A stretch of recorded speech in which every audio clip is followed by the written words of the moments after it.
Let's talk about emotional processing. So, this is something that I basically live and breathe at this point. It's been really the only way that I've been able to do healing in my daily life and it not feel like something that is crippling me or bringing me into my shadow to stay there. So, the reason I want to share this right now is because we have a lot of Capricorn energy and Aquarius energy, both of which are ruled by Saturn. Saturn, gotta love him, wants to keep us safe, but sometimes that can mean repressing, suppressing, restricting, blocking our emotions. And this is problematic in the realm of healing for obvious reasons. It's problematic in the realm of creativity, which is what we're here to do. So, if we think about some of the ruling energies of Saturn, the predominant energies, oftentimes it comes through facing our fears. That's how we begin to master ourselves. So, where we have Capricorn in our charts, whether or not we have planets there, we all have Capricorn in our chart somewhere. These parts can sometimes be a place where we carry the guilt or shame of others, especially from childhood. We've all had parents, we all have childhoods. We all had those first 0 to 7 years of life, up to that first Saturn square, predominantly conditioned by parents, teachers, anybody that you've ever had to give your power away to keep you safe. This is just part of life as a child. And that's why it's said that the majority of issues that we're working through for our whole lives are patterns and parts of ourselves that get lost or stuck in these first 7 years of life. So, a process that I use whenever a part of me from child is feeling the weight of shame for past mistakes.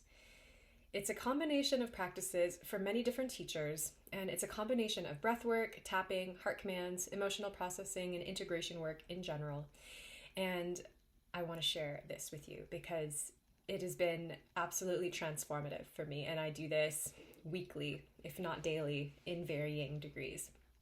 So, beginning with breath work, first just getting really present, clear, focusing on the feelings that keep coming up or the thought patterns that are being used to repress a feeling. This is where I tend to get stuck. Once I get to the place where I can feel my feelings, I'm pretty good at letting them flow. But where I tend to get stuck is those thought patterns that want to keep me out of feeling. That's actually where I feel like the majority of the work is for most people, especially with the Saturnian ruled signs like Capricorn and Aquarius. The issue is not usually an overabundance of expression, right? It's a repression of emotional expression, which can build up and create looping mental patterns that are debilitating in pretty much everything that we try to create. So we want to focus on whether it's through, alternate nostril breathing or box breathing, square breathing, just deep breaths in and out with the intention of getting very clear, present, focused on the thoughts and the feelings that are coming up. If you notice that there's a particular story that keeps surfacing, and it's frustrating and often painful, this is the chance to actually dive deeper into that story, not run away from it, not try to pretend that it's not a problem, because it's not about that judgment of it. So I will focus on this thing, this mistake maybe that I perceived that I made, or how I might have said something wrong, or hurt somebody on accident, or been hurt. And I'll focus on this for 1 to 3 minutes, or however long it takes for me to really track down the underlying feeling that my mind is trying to suppress. I know it's something important for me to process because it keeps coming up, and my mind isn't helping me to solve it. It just keeps getting more twisted. That's when I know it is for sure a stuck emotion, likely from my childhood, that is being triggered by some current event. So when I have the feelings stirring up within me, usually by this point there are tears. There doesn't have to be tears for you to know this is real and that it's working, but there are definitely tears for me. And I'm also usually starting to see images of stories in my life that are connected to these feelings. And I might continue with a specific breath work at this point, or I might drop the breath and I'll just be in the process. So we don't need to be too rigid about this, but the breath is really just to enter into the presence and get focused and clear. And then once I'm clear, then I can drop the tool and just let my body do what it wants to do what she wants to do. So I might see these images and I might not always understand why I'm seeing them. It's like I'll see this person from my past, and then I'll see that experience from when I was really young, and then I'll see the current situation that I'm like, how do all of these things link together? Sometimes it's a little bit confusing. The trick is to not let your mind get a hold and try to explain everything. Don't even worry about writing things down at this point. Just be here following it. Inevitably, I start crying at this point, and I'm feeling very intense emotion, which is good. This is the goal, because feeling is healing. This is how we evolve. Evolution is biochemical. So in this space, I'm simply welcoming it, letting the feelings wash over me, and say I'm able to identify a particular feeling. Usually, it's fear, guilt, or shame, especially if we're working with something that's connected to the Capricorn parts of our chart, or something else like, oh, I didn't do this right, I'm not good enough, inferiority, compare, despair, any of these things. And I'm asking if I can get closer to it, to lovingly hold it, this feeling or this part of me. If you want to personify it as an inner child, this is like parts work, right? Like you can personify it, or it could just be an energy that you don't have to label. You don't have to understand what's going on. But you just ask if you can get closer to that energy. Whether or not you see something is irrelevant, but you'll feel it. So, shame. I'm not trying to get rid of you or hide from you or tell you to leave, which is what I've done in the past. I'll ask for forgiveness of this part, for all the times that I haven't been there for myself, for all the times I've suppressed and repressed these emotions, these energies, these parts that need loving attention. And I'll just start to merge completely with the feeling. So this can happen in under a minute, or it can take up to 10 minutes. I usually don't go much longer than that, but we don't have to be rigid. Take the time you need for this part of the process. You can usually start to feel that something has shifted, especially after you've allowed yourself to simply feel it. What I used to say to people when I taught yoga was, you sit in the pose until you can feel something. Especially if you're in the practice of transformation, right? You stay with it until you feel a shift.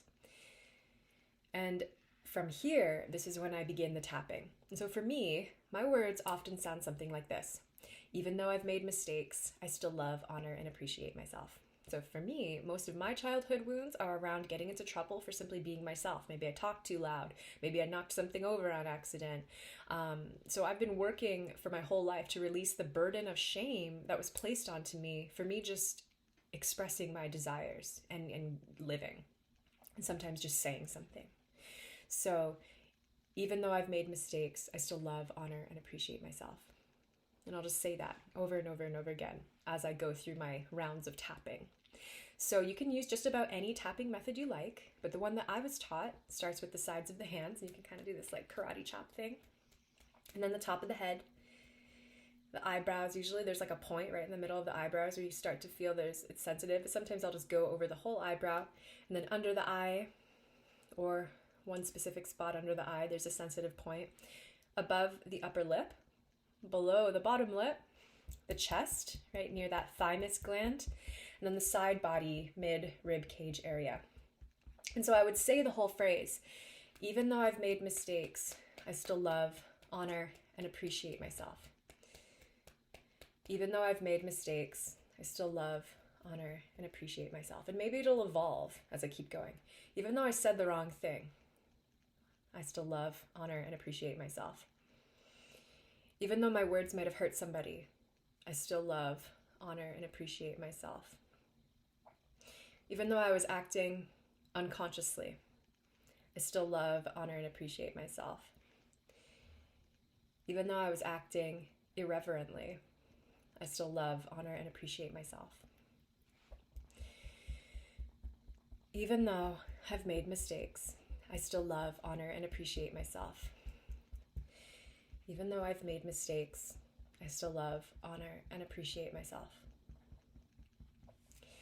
You might have a different core wound, and notice how your core wounds would shape your words differently. And for me, they're usually a little bit different every time. So just go with it. Trust yourself. Trust that you know what you need to say to yourself.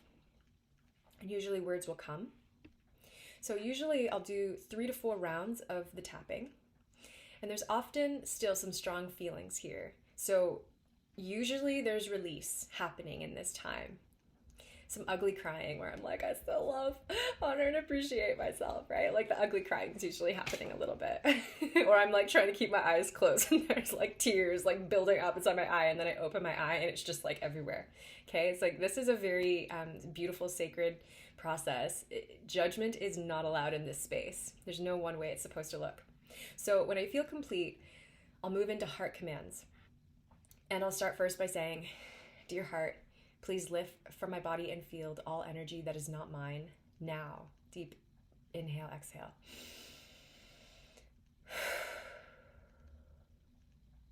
And then we just emptied the space. Now we want to fill it. Dear heart, please fill my body and field with all of my own energy that has been scattered or lost now. Deep breath in and out. So I start with other people's energy first, releasing other people's energy, because that way I know that whatever's remaining is my own energy. That maybe I need to go back and do more tapping around, or maybe I need to sit with and do some more emotional processing around, just to come to the greatest emotional clarity that I can. And then I'll continue the heart commands with more specificity, such as, dear heart, please lift from my body and field all guilt, shame, inferiority, not enoughness. Now, inhale. Exhale. And that really stimulates the vagus nerve to know that it's safe to release those inhales and exhales. Then I'll fill my body and field. Dear heart, please fill my body and field with forgiveness, compassion, and unconditional love. Now.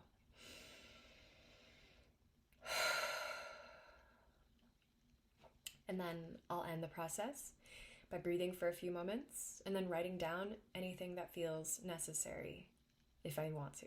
So you could see how this could easily be a 3-minute practice or a 30-minute practice. It really depends on how deep the feelings run, how much has been repressed or suppressed. And we are all being heavily influenced by this Capricorn archetype, with Pluto there for the next couple years and then moving into Aquarius, another Saturnian sign.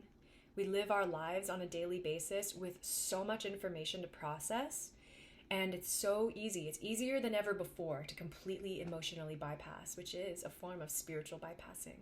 We're basically stunting our own evolution and our growth by putting all of our energy just into the mind, rather than allowing our body and our emotions to flow and be part of this evolutionary process. So it might seem that to go into the emotions is going to make the healing take longer, or is going to make you more stuck in the feelings, but it's actually the reverse. The reverse is true.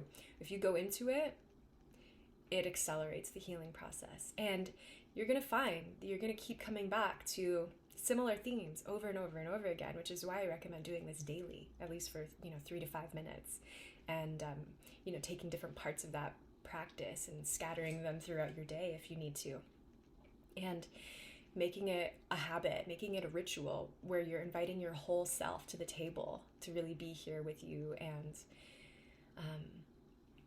really heal your core wounds and really access your gifts and your creative energy, which is so intimately tied up with your emotional body.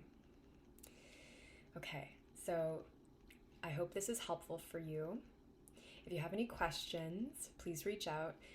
This is the type of work that I share in my advanced astrology course and in my work with clients. And I am so honored to do this work. The teachers that I've learned this work from, the top 3 that come up right now are Elizabeth Wood, Lucia Renee, Leslie Temple Thurston in her book, The Marriage of Spirit. So those are some 3 great places to start. They have a lot of free resources if you want to continue this work, continue learning about this work. And where I add to this is the astrological component. So this is a really central element of the work that I do, and it has been absolutely life-changing for me. So this is why I share it. This is why I do it. Evolution is biochemical. We have to do our emotional processing work, and then we get to watch how it really just launches us out into the world as our best, clearest, most powerful, beautiful selves. All right, until next time.